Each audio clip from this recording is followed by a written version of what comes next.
Kia ora and welcome to this episode of the Amateur Austenite. I'm Frances Duncan, an author and the founder of the Jane Austen Society of New Zealand /Aotearoa. My special guest today is Raewyn. Kia ora. Today we're going to be discussing Letter 25 of Lady Susan. Letter 25, Lady Susan to Mrs. Johnson. Churchill. I call on you, my dear Alicia, for congratulations. I am again myself, gay and triumphant. When I wrote to you the other day, I was in truth in high irritation, and with ample cause. Nay, I know not whether I ought to be quite tranquil now, for I have had more trouble in restoring peace than I ever intended to submit to. This Reginald has a proud spirit of his own, a spirit, too, resulting from a fancied sense of superior integrity, which is peculiarly insolent. I shall not easily forgive him, I assure you. He was actually on the point of leaving Churchill. I had scarcely concluded my last when Wilson brought me word of it. I found, therefore, that something must be done, for I did not choose to have my character at the mercy of a man whose passions were so violent and resentful. It would have been trifling with my reputation to allow of his departing with such an impression in my disfavour. In this light, condescension was necessary. I sent Wilson to say that I desired to speak with him before he went. He came immediately. The angry emotions which had marked every feature when we last parted were partially subdued. He seemed astonished at the summons and looked as if half wishing and half fearing to be softened by what I might say. If my countenance expressed what I aimed at, it was composed and dignified, and yet with a degree of pensiveness which might convince him that I was not quite happy.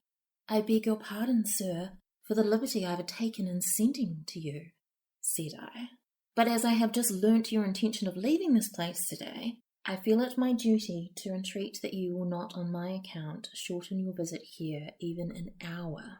I am perfectly aware that after what has passed between us, it would ill suit the feelings of either to remain longer in the same house.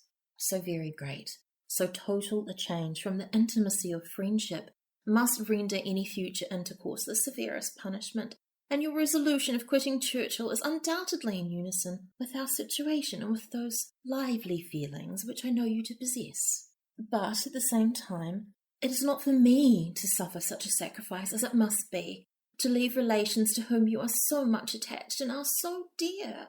My remaining here cannot give that pleasure to Mr. and Mrs. Vernon, which your society must, and my visit has already perhaps been too long. My removal, therefore, which must at any rate take place soon, may with perfect convenience be hastened, and I make it my particular request that I may not in any way be instrumental in separating a family so affectionately attached to each other. Where I go is of no consequence to anyone, or very little to myself, but you are of importance to all your connections. Here I concluded, and I hope you will be satisfied with my speech. Its effect on Reginald justifies some portion of vanity, for it was no less favourable than instantaneous. Oh, how delightful it was to watch the variations of his countenance while I spoke, to see the struggle between returning tenderness and the remains of displeasure. There is something agreeable in feeling so easily worked on. Not that I would envy him their position, nor would for the world have such myself, but they are very convenient when one wishes to influence the passions of another. And yet this Reginald, whom a very few words from me softened at once into the utmost submission and rendered more tractable, more attached, more devoted than ever, would have left me in the first angry swelling of his proud heart without deigning to seek an explanation. Humbled as he now is, I cannot forgive him such an instance of pride, and am doubtful whether I ought not to punish him by dismissing him at once after our reconciliation, or by marrying and teasing him for ever. But these measures are each too violent to be adopted without some deliberation. At present, my thoughts are fluctuating between various schemes. I have many things to compass. I must punish Frederica, and pretty severely too, for her application to Reginald. I must punish him for receiving it so favourably, and for the rest of his conduct. I must torment my sister-in-law for the insolent triumph of her look and manner since Sir James has been dismissed. For in reconciling Reginald to me, I was not able to save that ill-fated young man. And I must make myself amends for the humiliations to which I have stooped within these few days. To effect all this, I have various plans. I have also an idea of being soon in town, And whatever may be my determination as to the rest, I shall probably put that project in execution. For London will be always the fairest field of action, however my views may be directed, and at any rate, I shall there be rewarded by your society and a little dissipation for a 10 weeks' penance at Churchill. I believe I owe it to my own character to complete the match between my daughter and Sir James after having so long intended it. Let me know your opinion on this point. Flexibility of mind, a disposition easily biased by others, is an attribute which you know I am not very desirous of obtaining, nor has Frederica any claim to the indulgence of her whims at the expense of her mother's inclination. Her idle love for Reginald, too, it is surely my duty to discourage such romantic nonsense. All things considered, therefore, it seems incumbent on me to take her to town and marry her immediately to Sir James. When my own will is affected, contrary to his, I shall have some credit in being on good terms with Reginald, which at present, in fact, I have not. For though he is still in my power, I have given up the very article by which our quarrel was produced, and at best the honour of victory is doubtful. Send me your opinion on all these matters, my dear Alicia, and let me know whether you can get lodgings to suit me within a short distance of you. Your most attached, S. Vernon. What does it mean where she says, I have given up the very article by which our quarrel was produced? They started arguing because Frederica talked to him about Sir James. Yeah. So she gave up on that by sending Sir James away. But she hasn't given up on the whole idea of... She has not. Him saying, you're wrong to let Sir James be here and show attention to your daughter. And then she sent him away. Yeah. Okay. Thank you. It was the one thing I was... So technically, it's like she's gone, oh, you're so right, I'll send him away. So she's given it up. But she has managed to win his affections back. Yeah, the wording's interesting because it's not how we would word things. I think what I love the most about this letter is it's Lady Susan acknowledging who she is and how she's behaving. Like, there's so many mechanisms and manipulations and subtleties that particularly throughout this book. But she's just owning it all in the absolute choice she's making to manipulate and get what she wants and know her own mind as to why she's doing it. I kind of admire that about her. Yeah, she's a horrible person. She even is asking for Alicia's opinion on what she should do. But she does say, flexibility of mind, a disposition easily biased by others, is an attribute which you know I'm not very desirous of obtaining. I won't change my opinions for Frederica and Reginald to make them happy. I will not flex my mind and make them happy, make myself happy by their biases. But then in the same letter, she's asking Alicia for her advice. So it's almost like saying they're not important to me, but you are. I wonder if it's more, because she's just spoken about Reginald and how the fact that he is so easily swayed and he can so easily change his mind. And is she not kind of saying that, like, my mind's not that flippant? It's one thing to ask for advice and to, like, she's asking her friend, what do you think? And this is where I'm coming from. So let's be real. Alicia knows, what her friend is saying. If she's made up her mind, she will do what she's planned to do. But she's not, it's like, I'm interested in advice, but I know my own mind, unlike these other people who flip-flop like Reginald. Yeah. There is something agreeable in feeling so easily worked on. They are very convenient when one wishes to influence the passions of another. Like, yeah, it's not something I want, but you know what? It works well for me with this guy. Absolutely. I think she's an optimist because she refers to herself as gay and triumphant. Being herself again, gay and triumphant, which makes it sound, I'm generally pretty optimistic. Yeah, I think, she's positive about her own life. She doesn't live her life at the whims of others. She takes control and has pleasure in that. I particularly like that line too. It's, I am again myself, gay and triumphant. There's nothing downtrodden about me. That's true, because even when circumstances are not great, she's still, how can I have some fun out of this? Yeah, and I kind of like that, where she goes down her list of all these people she is going to, her revenge was upon. She's going to get her revenge upon Frederica, revenge upon Reginald, her revenge upon her sister-in-law, but also avenge herself for what's been done to her in a way that was disrespectful and, made her cower her in a way. You know how they sort of like tried to put her down in her place. Get in your box. But yeah, the repetition here is really beautiful. I must punish Frederica. I must punish Reginald. I must torment my sister-in-law. And then I must make myself amends. Love it. You can almost imagine her just slapping the table with each word. I must do this. I must do this.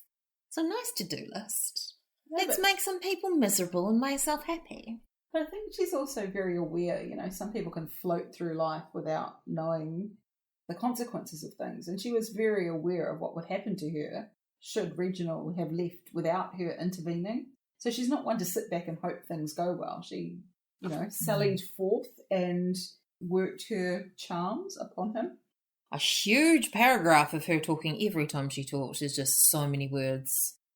Say lots and lots of things until they're confused and they're just looking at my pretty face.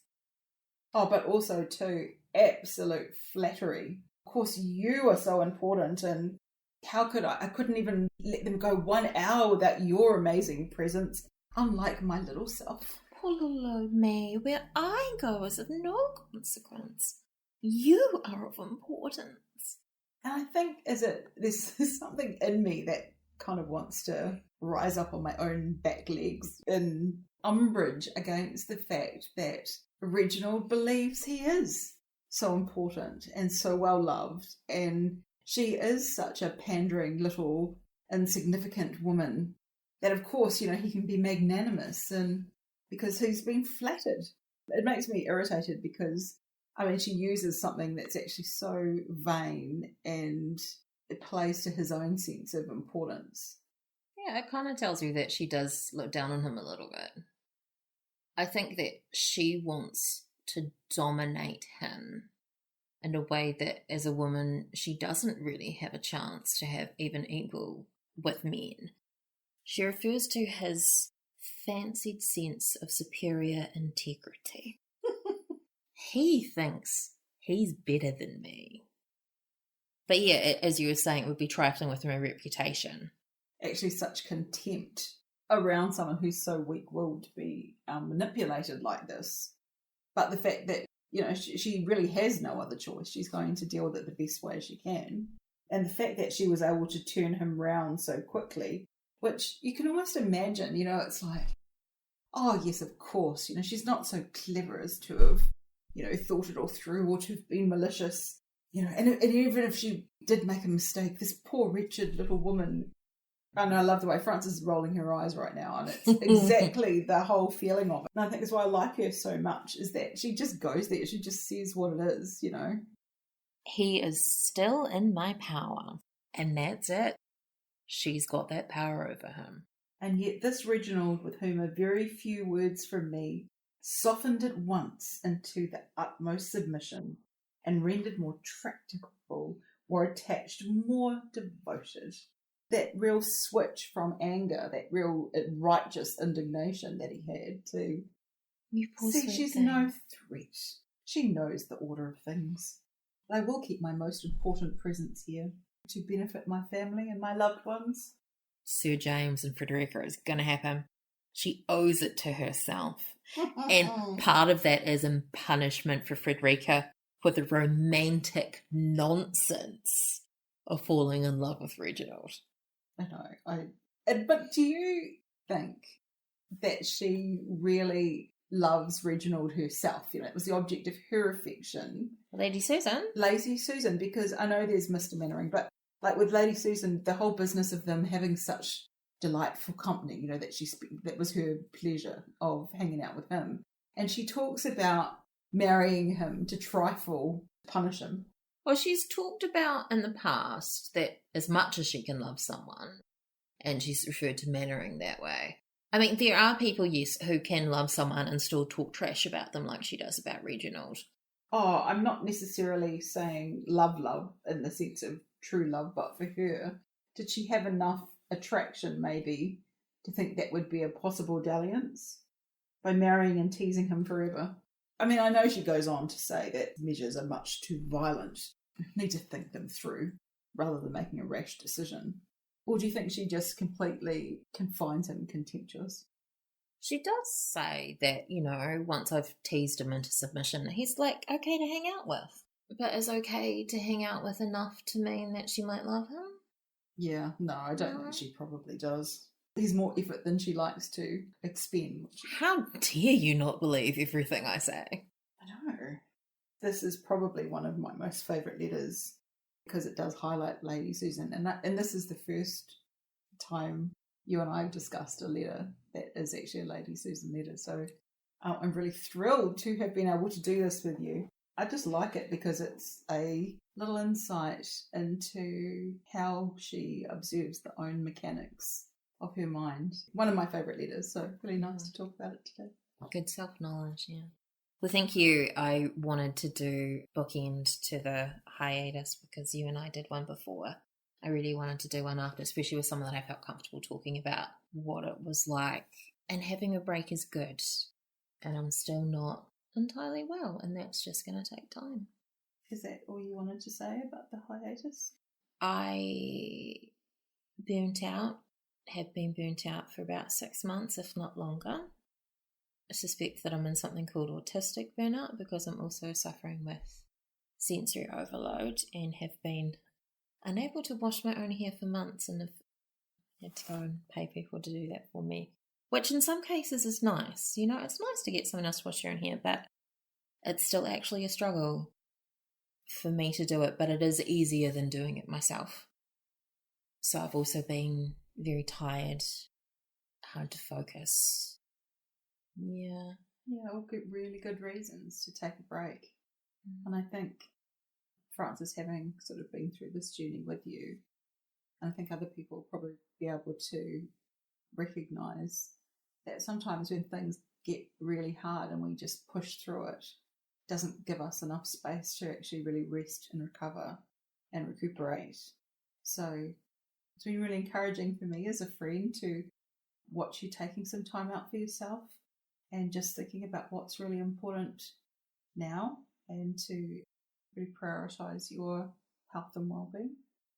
Have there been things over the last period that you've had the time to attend to or have been able to unpack or uncover things that are about yourself and what you need?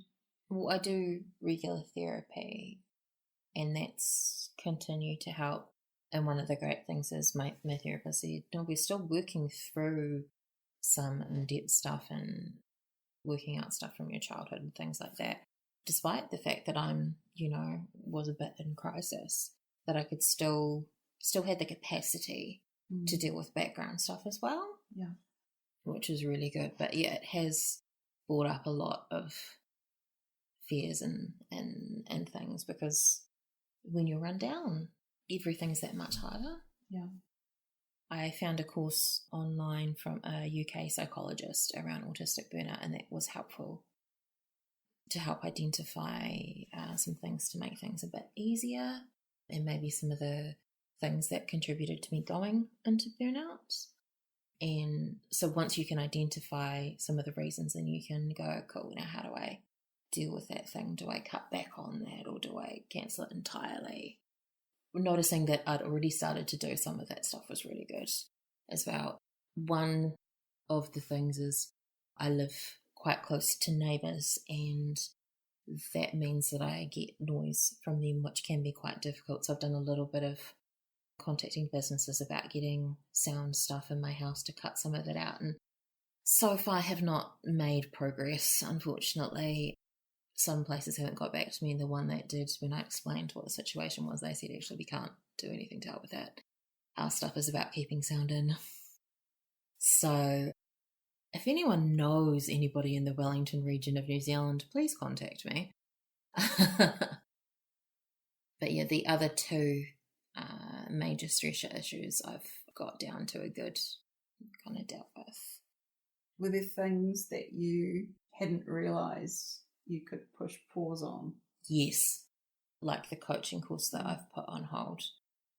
I was so upset about that. I've been looking forward to that, and everyone talks about what a life-changing time it is, and I really want to do this work, but I think that being in a better place myself means that I will learn more, be able to attend more, and give it the attention that it deserves, rather than keep pushing myself. Yeah. I think that's one of the neatest things I heard you say was that you're postponing the course. You're not getting rid of it. It's something to still look forward to, but you'll know it'll be in a place that is really, it's a strong place. You'll come to it from a place where you're ready and you'll enjoy it so much more. So that was one thing I was really encouraged to hear when you talked about that. We don't have to lose all the dreams and the things we want in our lives. Sometimes we just have to have a bit of space to regroup. I just have to tell my brain to calm down a little bit, because it's like, oh great, we've got all this time so we can read all the books before the course. And maybe we can have book clubs and talk to people about all the things. I'm like, okay, let's calm down. This is how we get into this problem. You don't have to do everything. Other people saying that they can't do things because they're not feeling well, or they didn't get a good sleep the night before, or something else is like an emergency or something's happened, makes me feel like I then have the permission to do the same thing. Allowing myself to do that is a big thing. One of the things I found talking to you is that having had a little break, things that were pressures have become a little bit more exciting again, like the podcasting. Yeah, this was so much fun to do again. God, I've missed Lady Susan. And it was a good letter to come back on. Isn't she fantastic? I mean, also terrible. Also terrible. Let's be clear. Fantastic. I don't know. I don't think she's that terrible. But maybe I wouldn't like to be on the receiving end of her. Like, that's the big thing. Because we're looking at it as fiction, and we've never been on the receiving end of someone like her, it's not traumatic for us. But for somebody who has, reading this would just make your skin crawl. Fortunately, there are some people in the world who, I'm not sure whether it's that they're not great. I mean, Lady Susan, maybe not great, but, there are some people maybe not great, and maybe some people that you're just going to rub up against the wrong way. Do we know from Jane Austen's writing whether Lady Susan was based on anyone? So family tradition is that it is based on her cousin Eliza. And a guest I had earlier in the podcast said that it was based on her friend's grandmother, who starved her daughters and all of this, and they ran away. And then one of them married a clergyman, I think, and that's her best friend Martha Lloyd's mother. Yeah, but the cousin Eliza really surprised me, because reading this now, we're like, wow, she's such a bitch. Why would you be okay saying, yes, I based it on my cousin? But then there's that beautiful way that you can take someone who's got some characteristics and then stretch them out for a comic effect. I read somewhere recently, and I think I also said this on the previous episode, that Eliza had said in a letter, oh yes, that is like me. Well, maybe she too read it like us and quite enjoyed it. Well, she sees the strength. That's the one thing with this letter, is Lady Susan sees her own strength in what she's doing. There's not that same, it's the choice between the two. I would rather be the person who knows my own mind and is able to turn weaker-willed people than to be so well-loved but equally downtrodden. Yeah. She's definitely not a Fanny Price. She's not a Fanny Price. I'm Frances Duncan. This has been Raewyn. It has been. Welcome back, everybody. Links to the socials are in the notes. Thank you for listening. We wish you happy reading.